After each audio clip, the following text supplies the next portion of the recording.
நல்ல காரசாரமா செட்டிநாட் ஸ்டைல் முட்டை குழம்பு. இது சாதம், சப்பாத்தி, இட்லி, தோசை, பூரி எல்லாத்துக்கும் ஒரு பெஸ்ட் காம்பினேஷன். எப்படியோ ஒண்ணு டெய்லி ஒரு முட்டையாவது நான் சாப்பிட்டுருவேன்னு சொல்றவங்களா யாரு கமெண்ட்ஸ்ல சொல்லுங்க. இந்த முட்டை குழம்புக்கு இப்ப நான் வதக்குற இந்த மசாலா ஸ்லோவா நீங்க வதக்கி எடுக்கிறதுல தாங்க வாசனையே. அப்புறம் முக்கியமா இந்த தேங்காய் நம்ம வறுத்து எடுக்கும் போது நல்லா பிரவுன் ஆகணும். அதை தான் நம்ம அரைச்சு எடுத்துக்க போறோம். இது ஒரு டீடைல் ரெசிபி நான் டிஸ்கிரிப்ஷன்ல கொடுத்துருக்கேன். இப்ப அதே தவால ஒரு குழிக்கரண்டி எண்ணெய், ஒரு டீஸ்பூன் சோம்பு, ஒரு பிரிஞ்சி இலை, இது கூட 2 வெங்காயத்தை ஒன்னும் பாதியமா மிக்சியில் அடிச்சு சேர்த்திருக்கேன். இது கூட கருவேப்பிலையும் சேர்த்து நல்லா வதக்கிட்டு ஒரு டீஸ்பூன் இஞ்சி பூண்டு பேஸ்ட் சேர்த்து வதக்கிக்கோங்க. அதே மாதிரி 2 தக்காளியும் ஒன்னும் பாதியமா மிக்சியில் அடிச்சு சேர்த்துக்கிட்டு இது கூட 1 டீஸ்பூன் காஷ்மீரி மிளகாய் தூள், 1/2 டீஸ்பூன் மஞ்சள் தூள், 1 டீஸ்பூன் உப்பு சேர்த்து நல்லா வதக்கிக்கோங்க. இப்ப அரைச்ச மசாலா கூட 2 கப் தண்ணி ஊத்தி டைல்யூட் பண்ணிட்டு உப்பு செக் பண்ணிட்டு இன்னும் 3/4 டீஸ்பூன் உப்பு சேர்த்துக்கிறேன். மூடி போட்டு லோ ஃபிளேம்ல 10 நிமிஷம் கொதிச்சா இந்த மாதிரி எண்ணெய் அழகா பிரிஞ்சு வரும். இப்ப இதுல அவிச்ச முட்டையை சேர்த்துக்கலாம். இது வீட்டுல இருக்க மத்தவங்களுக்கு, எனக்காக ஸ்பெஷலா 2 முட்டையை நான் உள்ளே அப்படியே உடைச்சு ஊத்திப்பேன். எனக்கு ரொம்பவே பிடிக்கும் அப்படி சாப்பிடறதுக்கு. இதுக்கு மேல 3 பச்சை மிளகாய், கருவேப்பிலை, கொத்தமல்லி சேர்த்து மூடி போட்டு ஒரு 10 நிமிஷம் வைங்க. ஓபன் பண்ணி இன்னும் கொஞ்சம் கொத்தமல்லி சேர்த்து சுட சுட சாதத்தோட சர்வ் பண்ணி பாருங்களா, அட்டகாசமா இருக்கும். கண்டிப்பா இந்த சண்டே அதுவுமா நீங்க எல்லாருமே ட்ரை பண்ணிட்டு எப்படி இருந்ததுன்னு எனக்கு கமெண்ட்ஸ்ல சொல்லுங்க.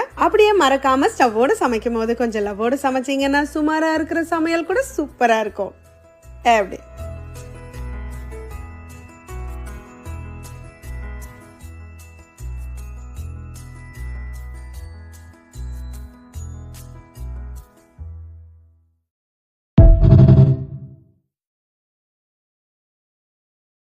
Download ShareChat.